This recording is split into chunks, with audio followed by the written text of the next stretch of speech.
Assalamualaikum warahmatullahi wabarakatuh. Perkenalkan, nama saya Fahri Ardiansyah.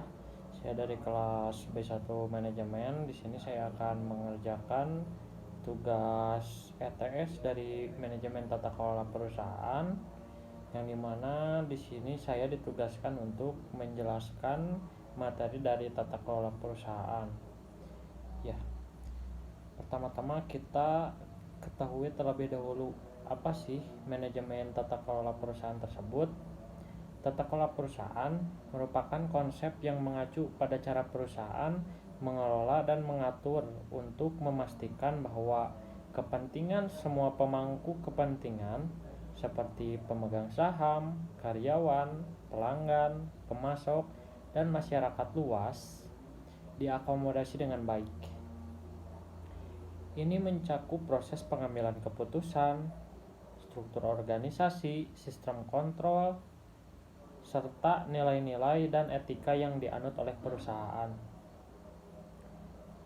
Tujuan utama dari tata kelola perusahaan yaitu untuk menciptakan lingkungan yang transparan dan adil dan akuntabel, di mana perusahaan dapat beroperasi secara efisien dan bertanggung jawab, sehingga mendukung pertumbuhan jangka panjang dan menciptakan nilai bagi semua pemangku kepentingan. Ini juga membantu dalam meminimalkan risiko dan meningkatkan kepercayaan dari pemegang saham dan masyarakat pada perusahaan. Lalu ada struktur dari tata kelola perusahaan. Struktur dalam tata kelola perusahaan mencakup beberapa elemen utama yang mengatur bagaimana perusahaan diorganisasikan. Di antaranya yang pertama ada Dewan Direksi. Dewan Direksi ini merupakan badan pengawas utama dalam perusahaan yang bertanggung jawab atas pengambilan keputusan strategis dan mengawasi kinerja dari manajemen eksekutif. Dewan Direksi biasanya terdiri dari beberapa anggota independen dan non-independen yang dipilih oleh pemegang saham. Lalu selanjutnya adalah manajemen eksekutif. Manajemen eksekutif terdiri dari para eksekutif senior dan direktur perusahaan yang bertanggung jawab. Manajemen eksekutif terdiri dari para eksekutif senior dan direktur perusahaan yang bertanggung jawab atas pelaksanaan keputusan yang diambil oleh dewan direksi. Mereka mengelola operasi harian perusahaan dan melaporkan kepada dewan direksi. Lalu yang ketiga ada komite-komite dewan. Dewan direksi biasanya membentuk komite-komite khusus untuk menangani masalah-masalah tertentu seperti audit, remunerasi, dan nominasi. Komite-komite ini membantu dalam mengelola risiko, memastikan kebutuhan, dan menilai kinerja dari perusahaan. Lalu yang keempat ada pemegang saham. Pemegang saham memiliki kepentingan langsung dalam perusahaan dan memiliki hak untuk memilih anggota dewan direksi, menyetujui perubahan penting dalam perusahaan, dan menerima dividen. Mereka juga memiliki hak untuk memperoleh informasi tentang kinerja perusahaan. Lalu yang kelima ada manajemen rantai pasokan. Bagian dari struktur perusahaan adalah manajemen rantai pasokan yang bertanggung jawab atas pengadaan bahan baku, produksi, distribusi, dan juga logistik. Lalu ada yang terakhir yaitu karyawan. Karyawan merupakan aset paling penting dalam perusahaan dan memainkan peran kunci dalam menjalankan operasi sehari-hari. Mereka memiliki hak-hak tertentu dan diberikan wewenang untuk melaksanakan tugas mereka sesuai dengan kebijakan dan prosedur yang ditetapkan oleh perusahaan. Nah, setelah mengetahui pengertian dan struktur dari tata kelola perusahaan, di sini kita harus mengetahui apa sih fungsi dari tata kelola perusahaan.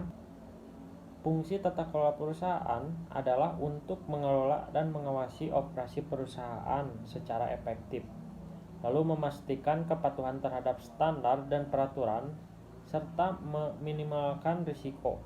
Ini melibatkan pengambilan keputusan strategis, pengawasan operasional, penegakan akuntabilitas, penyusunan kebijakan dan prosedur, manajemen risiko, dan pembangunan reputasi perusahaan.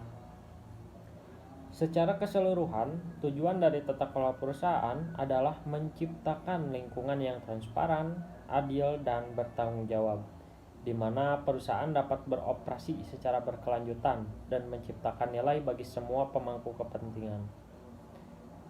Lalu ada mekanisme tata kelola. Ini merupakan sistem atau proses yang digunakan untuk mengelola dan mengawasi operasi perusahaan. Ini mencakup struktur organisasi, prosedur pengambilan keputusan, pengawasan, dan kontrol yang ditetapkan dalam perusahaan untuk memastikan bahwa semua pemangku kepentingan diakomodasi dengan baik. Dengan mekanisme tata kelola yang baik, perusahaan dapat menjalankan aktivitasnya secara efisien. Sasaran yang ingin dicapai dengan sistem tata kelola perusahaan yaitu yang pertama ada peningkatan nilai tambah perusahaan dan pemegang saham. Lalu yang kedua ada perlindungan terhadap kepentingan stakeholder lain. Lalu ada penurunan biaya perizinan. Lalu ada OECD atau Organization of Economic Corporate and Development. OECD ini merupakan organisasi internasional yang sangat berkepentingan terhadap berjalannya sistem tata kelola perusahaan di negara-negara anggotanya dan selain anggota. Nah, di sini kita dapat lihat ada 8 negara yang tergabung terhadap OECD. Yang pertama ada Australia, lalu ada Austria, ada Belgia, Kanada, Chili, Kolombia, Costa Rica, dan juga Republik Ceko. Prinsip-prinsip dari OECD sendiri, yang pertama ada hak pemegang saham, perlakuan adil terhadap pemegang saham, lalu ada peran stakeholder, pengungkapan dan transparansi, dan pertanggungjawaban dewan. Nah, sekian pemaparan materi mengenai tata kelola perusahaan. Baik buruknya mohon dimaafkan. Assalamualaikum warahmatullahi wabarakatuh.